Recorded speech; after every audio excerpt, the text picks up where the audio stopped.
Welcome to another episode of the Learning Through Life podcast. I'm your host, Nathaniel, and today I'm speaking with Lucy Allen. Lucy is a mindset coach whose mission is to help people unlock their full potential, often hidden behind limiting beliefs, self-doubts, and unhealed pasts. The following conversation is extremely insightful, but more so, real, vulnerable, and honest. We discuss topics such as stepping out of your comfort zone, challenging your inner mind to work towards a growth mindset, self-doubt and personal struggles, mentors, leadership, how to deal with feedback, limiting beliefs and why we have them, and much, much more. This episode will also be the first part of a two-part podcast, as Lucy and I face some technical difficulties about an hour into the episode. So please stay tuned for the second episode, which will be well worth the wait. I now present to you Lucy Allen. What do you desire? What would you like to do if money were no object? How would you really enjoy spending your life? If I were to ask you, like, what is it you do, if you could summarize that in a sentence, or maybe a couple sentences, or a paragraph, it doesn't even matter. What is it? Like, what is it that you do? So I help people to live and lead like they mean it. And what I mean by that is I work with individuals and with teams, with groups of people to bring intention to what it is that they want to experience and create for themselves, awareness of where they currently are, and then the skills and strategies to basically like bridge the gap or create the journey of getting to the thing. I feel like my superpower is being able to take the blinkers off people to actually see, the truth of what they want and where they're at and whether those things are in alignment. Okay. And do you have an example of what that might look like, or what someone with blinkers on might look like, and how you uncover that?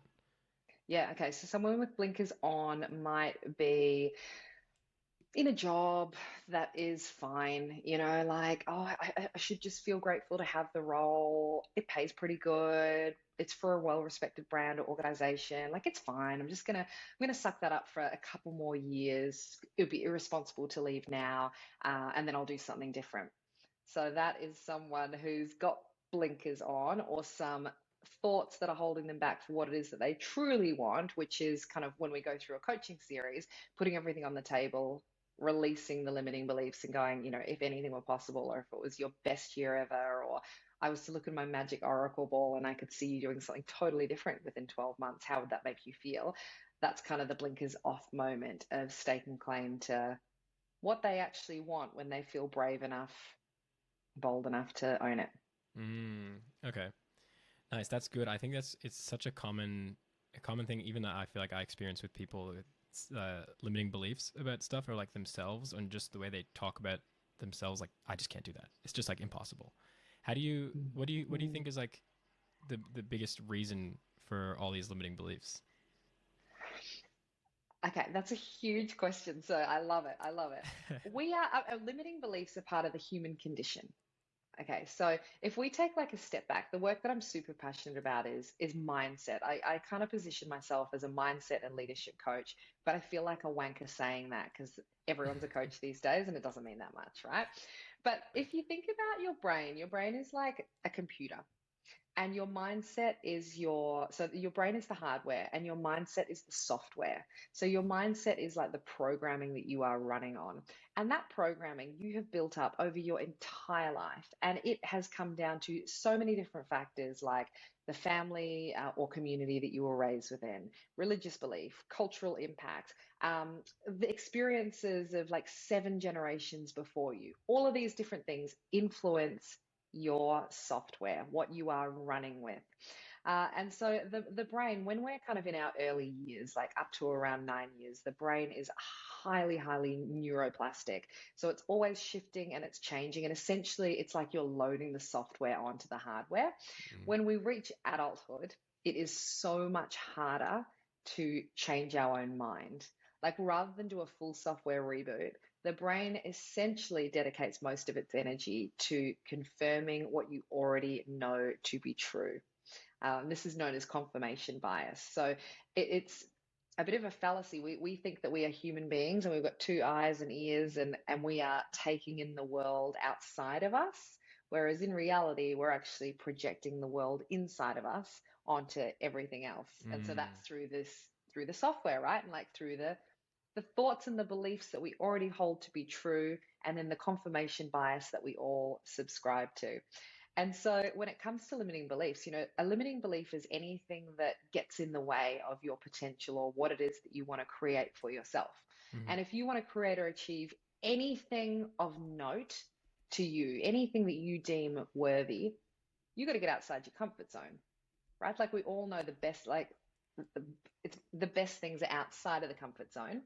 And yet we're hardwired as human beings for survival. And so the brain will do everything it can to keep us within the comfort zone, right? Anything it sees as a threat, it will try and distort it or twist it to make it an unviable option for us. So we don't do anything silly or we don't risk anything. And that is, well, that's kind of the homeland of where limiting beliefs come from. Mm. Yeah, yeah, okay. It's funny you say the software and the hardware thing. The person I spoke to yesterday, he said the exact same thing. Like literally, he said our bodies are the hardware and our like our thoughts and our mind are the software. And I'm like, dude, yeah. And then now you say it. It's funny. So like, what got you started on this? There must be, or I feel like there is from memory because we spoke a while ago, maybe a year ago. Mm. You had quite a story behind what started this all for you. Yeah, yeah. So, look, for me professionally, my background is in marketing and communications, and I had a relatively smooth kind of journey in terms of finished high school, knew I wanted to go to university, got into a communications and business degree, which I was quite good at, kind of worked my way through that, interned, got into PR agencies, et cetera, et cetera. So I kind of followed like a very traditional career path, I guess. But right from the get-go, I really struggled to see people in the workplace, sorry, that had the role that I really wanted. I would sit in these agencies and I'd be looking around going, when I'm 30, which felt like a lifetime away, I do not want to be like none of what you guys are doing looks that fun. Mm. And and that kind of that pattern carried like I carried that same pattern throughout my career. I kind of always had this niggling feeling that I was born to work for myself, but I had absolutely no idea what that would look like. And, when you're kind of 10 years, 15 years in one career path, to kind of just throw that to the side and do something completely different feels really scary. So I just played in this limbo land of, oh, I want to work for myself, but I don't know what that would be, and kind of back and forth. At the same time as all of this, my mum was chronically unwell. And so my personal life was really, really challenging of like witnessing, well, my soulmate, one of the most important and closest people to me, just go through so much trauma and tragedy by way of like physical illness. Mm. And her illness culminated in her living at a hospital here in Melbourne, Australia for 3 years. And it was a profound 3 years in that it was so incredibly painful. And yet it was so inspiring feels the wrong word, but it just kind of shocked me to my core where I would see my mum, this incredibly strong woman who seemingly was going through the hardest stuff of anyone in my life, but was like the most optimistic, had Mm. the most to be grateful for. Just had this unwavering belief that there would be a better tomorrow. And, when my mum passed away in that same hospital bed, one of the final things that she said to me is, the meaning of life is so simple. We all overcomplicate it. The meaning of life is to find whatever it is that makes you joyful. And you just got to do more of that. And it sounds so simple, but it was almost like this question or this spark that got me then thinking about, well, what makes me joyful? I lost my mum, and it was this profound kind of reminder of how short life is. And so I started just following the little breadcrumbs of what it was that I did enjoy about my job. What did people regularly come to me for? What was I complimented on? And I kind of hit on people just very broadly, like I am good with people. Mm. Like I remember saying to my husband, oh, I'm good with people, but that's not even a thing, everybody's good with people. And he was like, babe, not, no, Not everybody is good with people. That is, like that's a superpower. Dig into that. And so that was kind of then the next iteration of, well, what would that look like? Do I study psychology? Do I get into HR? Do I like what can I do where I work directly with people and maybe where I share some of the insights that I've gained from the personal circumstances of being a carer for my mum and that kind of awakening of how short and precious life is and the power of our thoughts and all of those things that I'd gained. How could I also share that as part of my work? And so that led me down the coaching route, and I studied whilst working full time. And that was, yeah, the start of my business. Wow. And then so do you feel like there's a sense of you that as like it's like your duty now to help people learn to rediscover themselves or to change their mind or change their mindset? Do you feel like that's like your life duty, or is like that your life thing now? Or is there anything that you see changing in the future for you? Mm.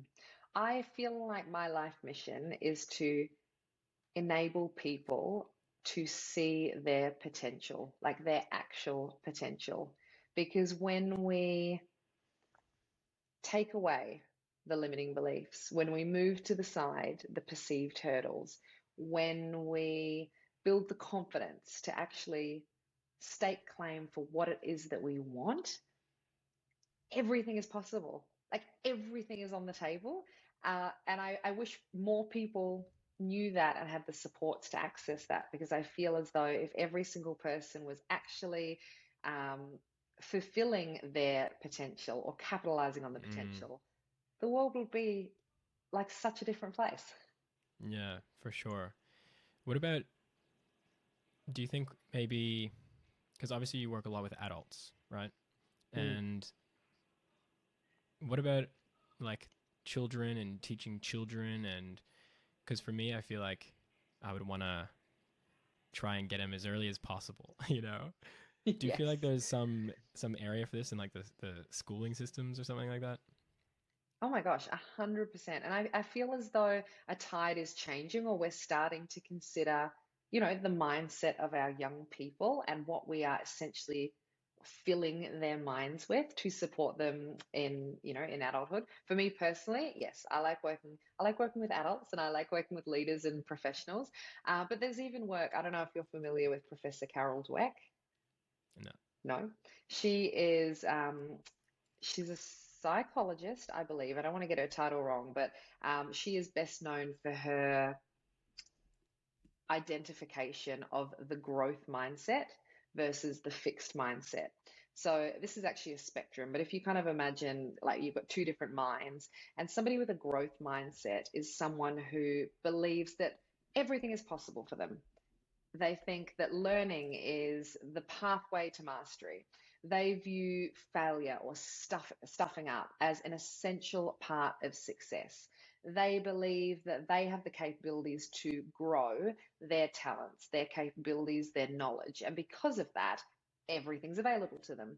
Versus someone with a fixed mindset who believes my talents are set in stone. What I'm capable of is already, that's already been bestowed to me.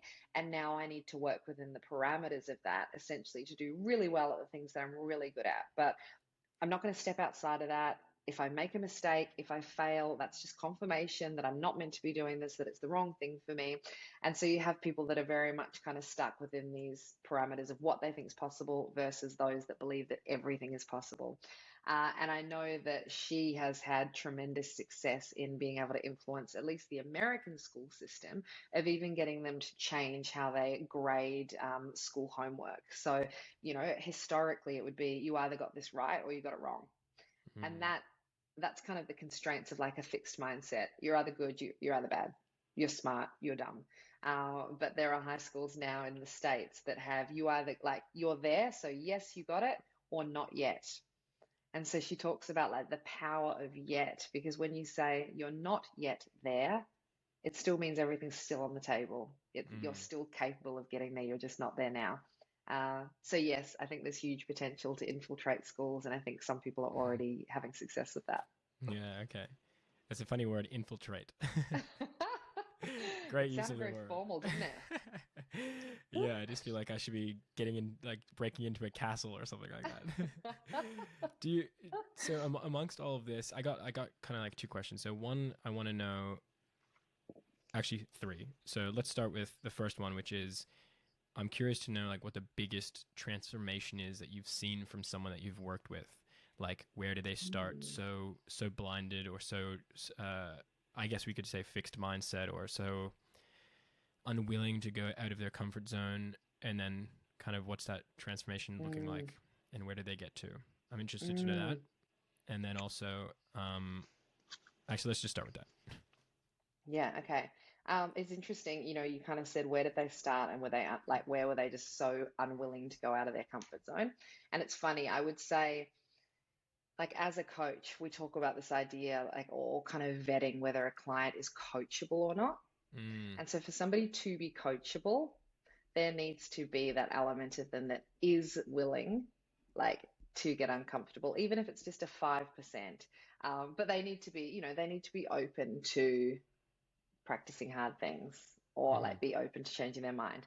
But I would say, I mean, so many different examples, but one that I loved was somebody who came to me and had like a crippling fear of public speaking. And when I mm, say public speaking, I mean, even, this was a leader of a team, even sitting in a team whip and saying, welcome everybody, today we're going to do X, Y, and Z. She said, it just would fill her with absolute dread and to the point where she would be physically sick and the hands are going and the heart's racing and it was hugely career limiting for her, right? Because whenever she found her like in my public speaking courses, I kind of reframe those as speaking publicly. To be able to speak publicly is a fundamental life skill, regardless of what you do for work or what your aspirations are. But to be able to speak to a group of people is essential. Anyway, and so with this particular individual, I mean, we trace stuff like right back to childhood, to a moment in time when she had made an unconscious decision mm. that it was not safe to speak.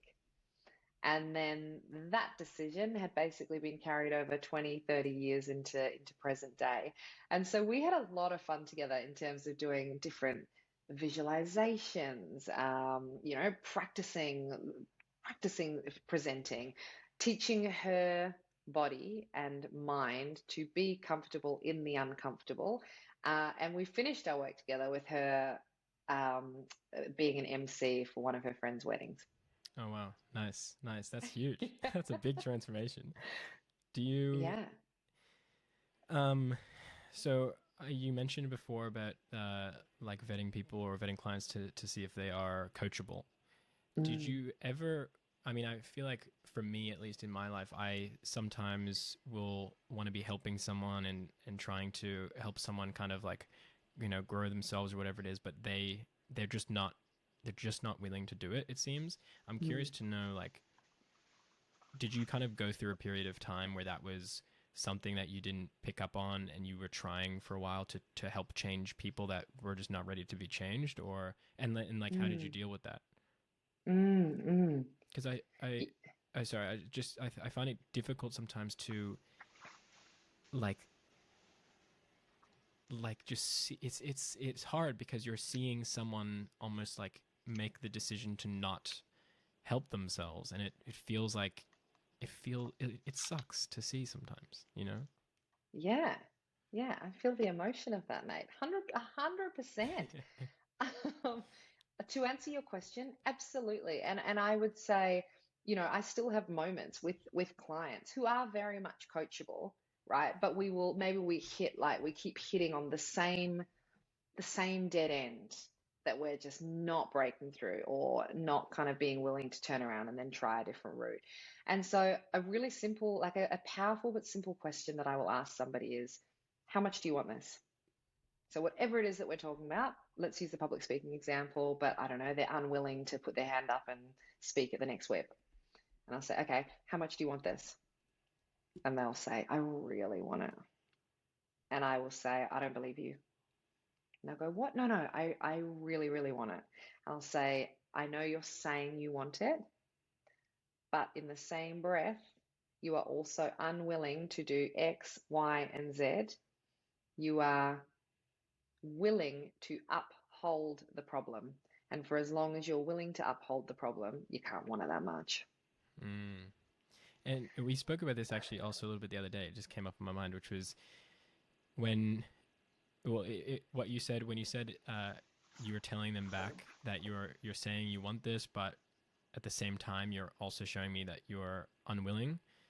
Do you ever find like, all right, I guess it could be different because you're working with maybe clients and they're not so close to you personally, but Mm, a defensive reaction and then how mm, to kind of handle that? Because we spoke about this. I texted you the other day with this question, and I'd love to go over it a little bit more because I think it's like something, especially when people are so close to you, and if you, it's almost like if you hold up a mirror to those people and they negatively react and the situation kind of gets to a personal situation. Now it's no longer about, maybe just one person trying to improve something that they want to improve. It becomes now like a 1v1, like two people against each other and a defensive mhm. victim and whatnot. So what's your experience if you've had any like that have kind of gone down that direction, and like how do you handle that? Mm, mm. So, yeah, I mean, I've absolutely had emotional, responses back. Uh, I would preface this in saying that that kind of question of like, how much do you want it? I don't believe you. That type of conversation I'm hitting clients with when there is like deep trust and rapport. We're not just, having our first conversation. I'm like, you're a liar. You don't want this. Not that I would frame it like that, but you know what I mean? Yeah. So, yes, absolutely, there are emotional responses. And I will do one of two things. I'll either leave it in that moment so that they can actually be in the emotion. Because when we are in heightened emotion, our logical mind shuts off in that moment. So trying to reason with somebody who's really angry or really sad or, whatever, feeling a big emotion, um, yeah, the logical mind switches off. I'm reminded of this graph that a parenting expert showed me once, and it's not literal, but it's like as your emotion goes up, your intelligence decreases. And Mm. this is for like kids as well. They're nuts when they're, I don't know, broken a truck or done something like that. Anyway, so I will either leave it and allow them to be in the emotion and then come back to the conversation, or one of the strategies that I use all the time as a coach is I will narrate essentially what I'm seeing. So I'll go, Nate, I can see that when I asked you that question, that didn't seem to sit really that well with you. You seem Mm. as though that's annoyed you, or uh, you know, is my read right on that? And you will say, well, yeah, fucked me off that you don't believe me because I do want this. I want this more than anything else, or whatever it might be. And then I will work with them to dig deeper into the emotion and why the emotion is there. Emotions are so often we're like fearful of emotions. There's good emotions, there's bad emotions, and the bad ones like, ugh, abort, right? But emotions are data. And so they are there to be read and to be leveraged. And normally, if somebody has a big emotion about something, I actually think that's a really, really good thing because it means that you've hit on something that is either critical to the Mm. transformation or, yeah, or is the hindrance of that. Yeah, yeah, I've definitely experienced that. I think like just in conversation or saying something with someone close to me or like my family or something, and it's like a response, and it's like you can see, okay, well, there's something going on here, and Mm-hmm. it's really interesting to observe that kind of stuff. But I wanted to know, like, how do you remind yourself in these times of high emotional states, and how do you remind yourself like, okay, I need to be logical or like in the moment? Because to say it here on the podcast is pretty easy, but in the moment when you're actually feeling these emotions of frustration and anger or sadness or whatever it is, it's a Mm-hmm. lot more difficult. So like how do you yourself manage that? Such a good point. Uh, Honestly, like with difficulty, like everybody else. And I want to share that because I think so often we look at, I don't know, people in my field of work, like mindset coaches, as, well, you must have it all together and you must be just so even keel with your feelings, or you must be able to, like, you wouldn't have any thoughts about your, I don't know, incapabilities or whatever. But yes, I totally feel emotions. And for me, the first thing I do is like bring it back to the breath. So take a big deep breath in and I hold it at the top for a few seconds and then I let it go. So I try and emotions like the Oh my gosh. The translation of the word emotion is energy in motion. So Mm, emotions are meant to be felt and emotions are meant to move. Emotions are only able to move if you feel them. And so that is why the suppression of emotions is never a good thing because you just like suppressing, suppressing, suppressing until one day they're like, "Bleh," and come out in a really unhelpful or unhealthy way. mm, So I allow myself the grace and space to feel the emotions. That might just be taking a few simple breaths. And then I try and get curious with my emotions. So, like I question, why is it that I'm responding in this way? What is it about this situation or what that person has said or whatever it is that's making me feel angry? And then I'll think, is it really anger or is it, I don't know, is it something else? Uh, I've got this lunchtime learning series that you were in recently, the Pack Lunch Club, and I shared with my members of that club that there's a really helpful tool called the emotion wheel. And it's basically, well, you'd look at it, and it's basically just a whole list of emotions, but it demonstrates the connection of different emotions to one another. And we have primary emotions, just like we do primary colors. And then below the surface of those emotions are other emotions. All this to say, sometimes a big emotion like anger may be what's presenting itself on the surface, but actually, when I get a little bit more curious with why I'm feeling angry, it might be, you know what, I'm actually like, I'm really sad, or I'm experiencing grief right now, or I'm really, really scared. And so that's why it's manifesting itself in that way. But for us to have emotional intelligence and emotional literacy, we've got to be able to identify the emotion, or as like my name, my brain's just drawn a blank, but as somebody has said, you got a name to tame. So, like, if you want to be in control of an emotion, first of all, you got to figure out what the emotion is and actually call it, I am feeling scared. mm, What is it about this situation that's making me feel scared? Well, the story I'm telling myself is that I'm going to lose my job, or we're not going to have a friendship after this, or whatever it might be. And then if I was working with a client, one of my favorite questions is like, what are the facts of this situation and what are the fears?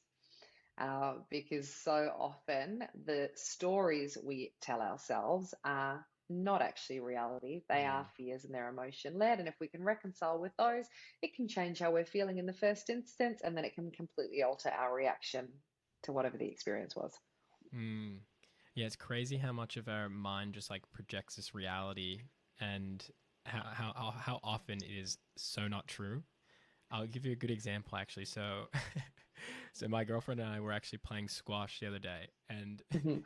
we had hit the ball over the wall into the court next to us. She hit it and I'm like, "Come on, go get it." Like cuz then and then she's like, "Oh, I really don't want to go get it. I really don't want to go get it." And I'm like, "All right, let's go." And I go out there and she comes with me and there's no one there and the lights are off. So Mhm. she's thinking like, there's going to be people in there and I'm going to go have to like stop their game and it's going to be uncomfortable. And then we both look and it's just empty. There's nothing there. Yeah. And it's just like it was such a very like a really clear example of how just the mind is just like projecting what it feels and thinks, its story, like you said, Yeah. and how really like there's no way to know if that's true unless you experience whatever's actually going to happen. And I think it's like really hard though to like be thinking something and maybe having like an assumption, I guess, about what it could be, and then like having to go against your own mind, you know? Mm-hmm, mm-hmm. 100%. It's so hard. And our not only our like we are also hardwired with a negativity bias. Mm, So the mind is constantly trying to make sense of things. And so that's why it tells us stories to make sense of things. The unfortunate part for us is more often than not, those stories are not good stories because it's wired with the negativity bias so that you are consciously on the lookout for anything that might harm you so that you can be on the front foot with that. So, what it means is, yeah, more often than not, we get like bad stories or unhelpful stories. And then, as you say, it's kind of getting yourself into a space mentally to be willing to choose or back a different story and take aligned action with that other story to yeah. see what the reality is. But again, like one of my favorite things to do with a client is so often we assume like the worst, right? And we we kind of, when we're imagining the scenario, we render ourselves useless in it. So it's like, when I was thinking about stepping away from a six-figured leadership role to be in my own business full time, which had no guaranteed income, Mm, my thought was, oh my gosh, this is not going to work. And then what am I going to do? Like, I've got a mortgage and, I've got all these commitments. And you kind of end, we often just stop there. But what I do with clients is we follow the fear. So it'll be like, okay, so, and a coach actually did this with me, which enabled me to resign from my job. But it's like, okay, so let's imagine you quit your job, right? And you make no money for the next 3 months. Then what happens?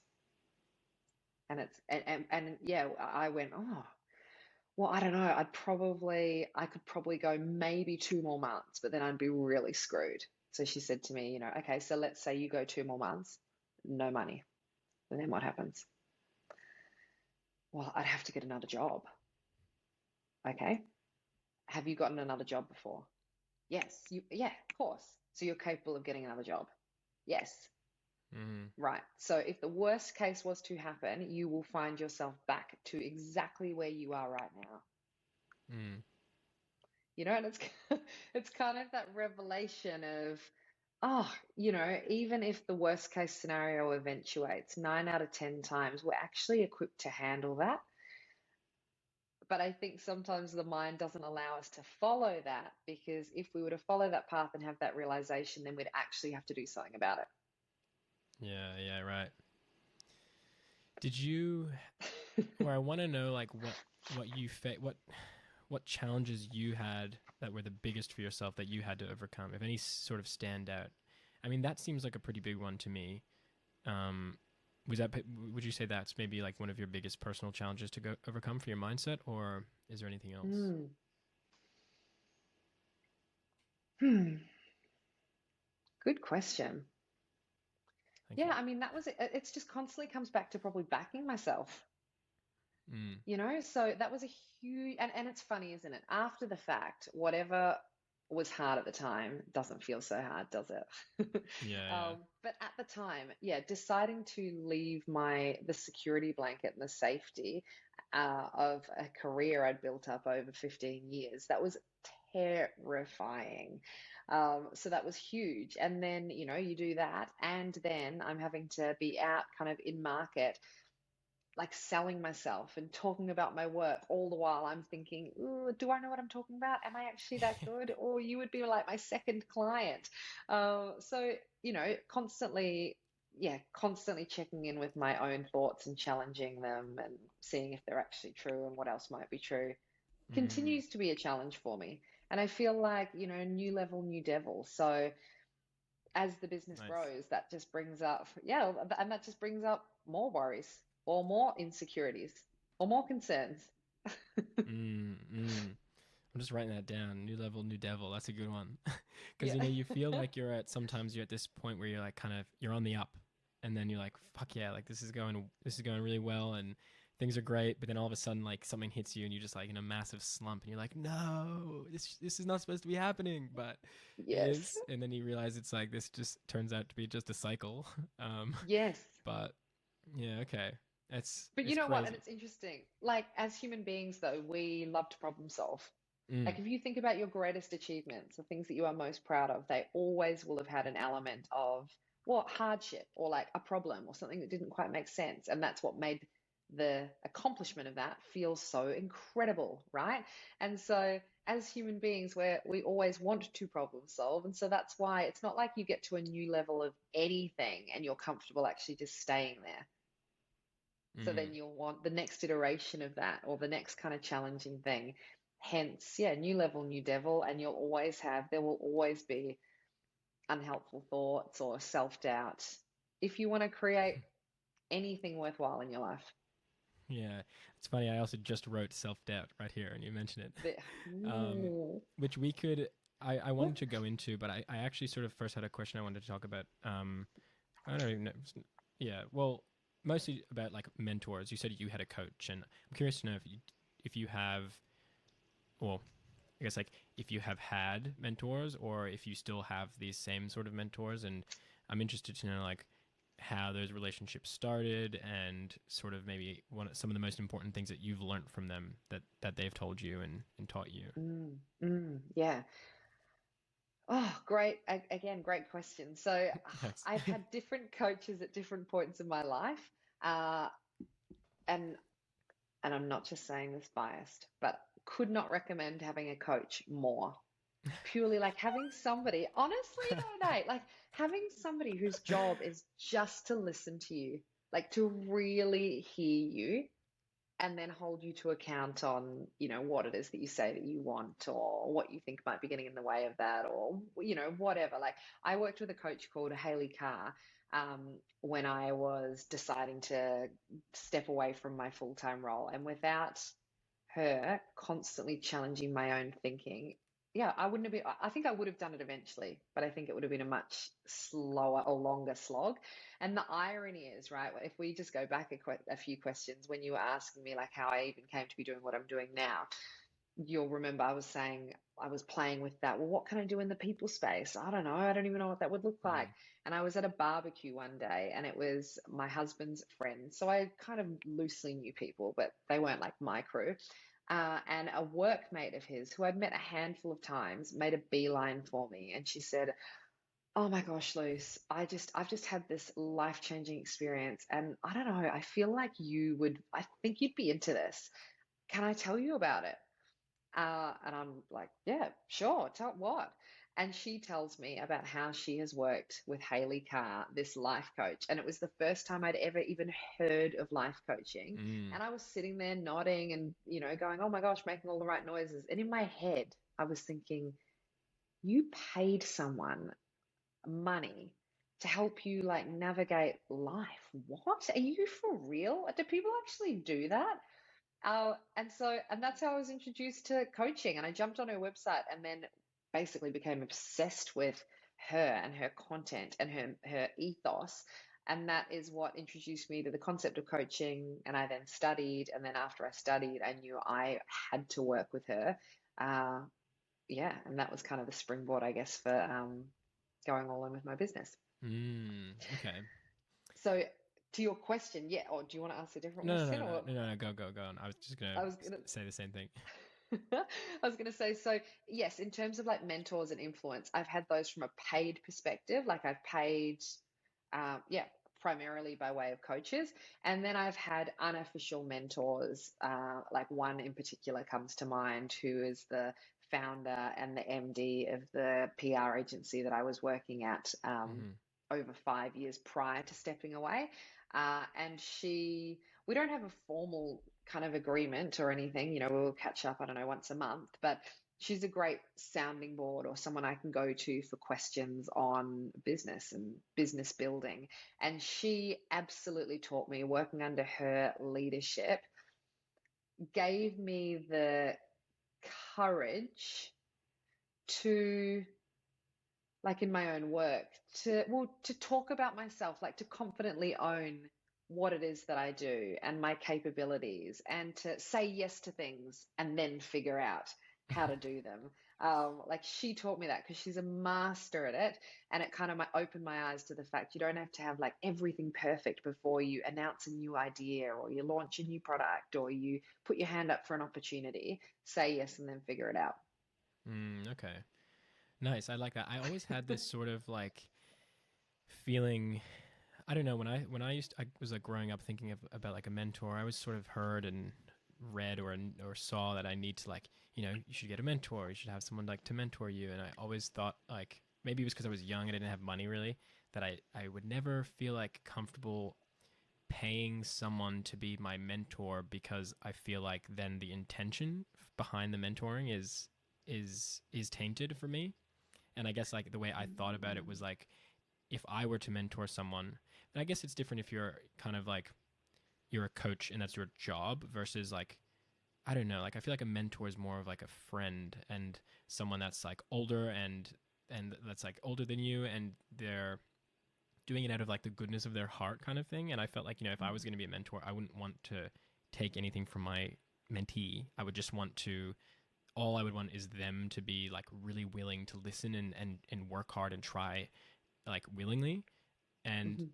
I don't know, it's just, I think that's how I really used to think. But now, kind of like growing up, and I mean, maybe it is because I have more money, you know, and that I can see like the value now in actually like paying someone where it's literally what they do. It's their expertise to coach you and mentor you. But still at the same time, I feel like there's a slight difference between like a coach and a mentor in like from my point of view.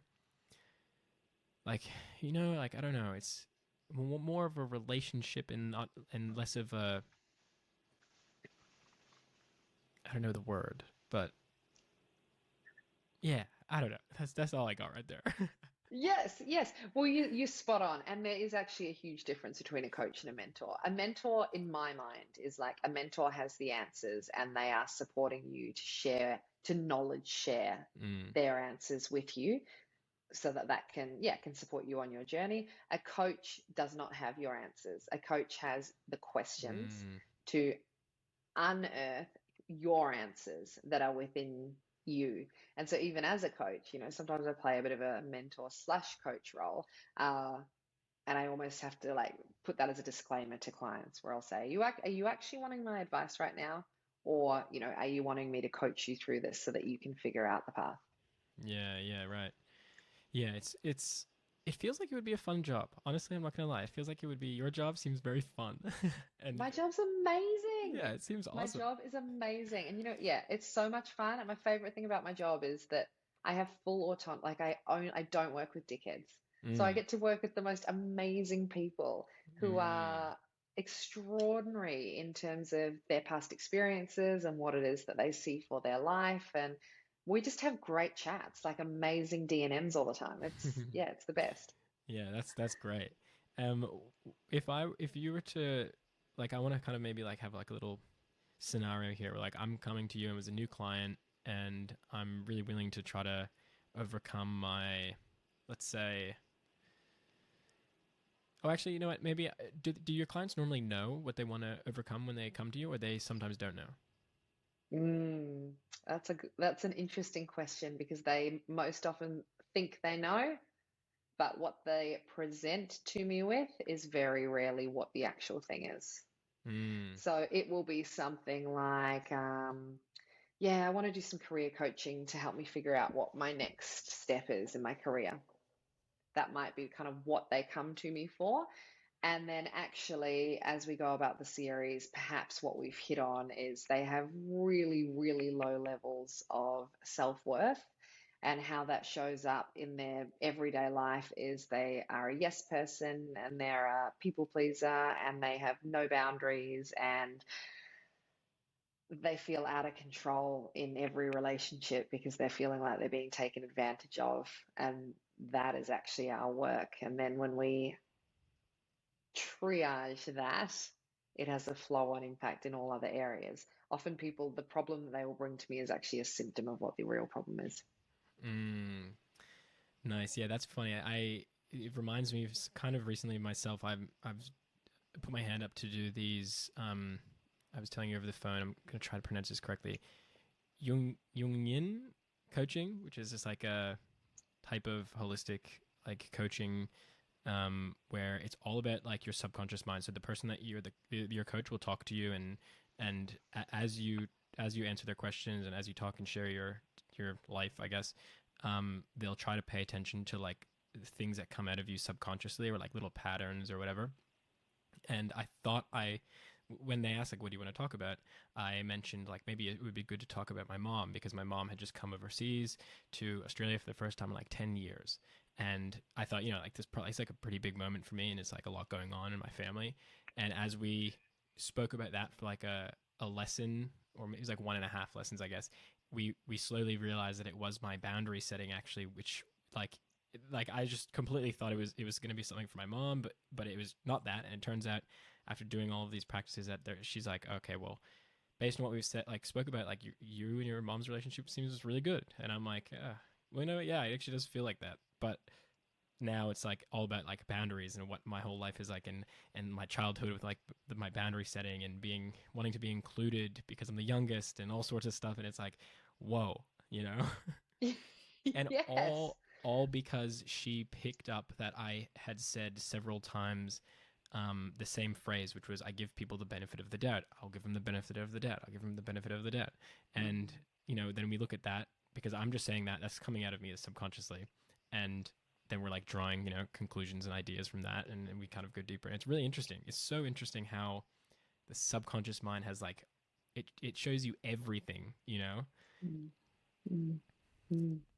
It's unbelievable. And what I'm just always like still get so shook by is the power and the importance of language. Because Mm, the unconscious mind is communicating with us all the time, like through what we say. But because we don't pay attention and people don't, like, we're not kind of taught to really listen to somebody. The fact that you've said, I give people the benefit of the doubt, and you said that multiple times in an everyday conversation, no one would notice that. yeah. And you wouldn't notice that, right? And it's Yeah. Yeah. only when we create like these safe spaces where somebody's really listening to you that you hear that thing come up so many times and you realize that's a thing. Like, we need to dig deeper into that. So often my clients will say to me, like, oh, you're a mind reader. You're in my head. Get out of my head. And honestly, I'm like, all I'm doing is sharing back what you're saying to me, but I'm hearing it so, so deeply that when I then share it back, it feels like it's straight from your mind.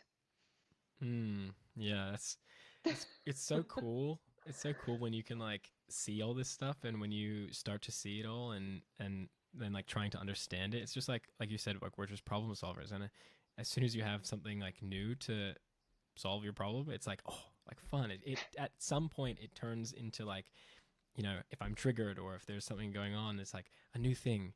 Oh, that's actually like something to look forward to, because I can like improve this and then move forward. And then, I mean, obviously this is going to happen Exactly. again, but but I Yeah. do want to, I know we've got maybe we'll have like 30 more minutes. So I want to get a little bit Mhm. more into like you and your personal life. And I guess we'll start with a question that I kind of ask my guests, which are, what are three words that you would use to describe your life so far? So three separate words that all, yeah, have described your life up to now. That is such a tricky question, Nate. Three words. Honestly, the first word that's coming to mind, but I'm almost like, I don't want that to be my word, but so it must be my word, is chaotic.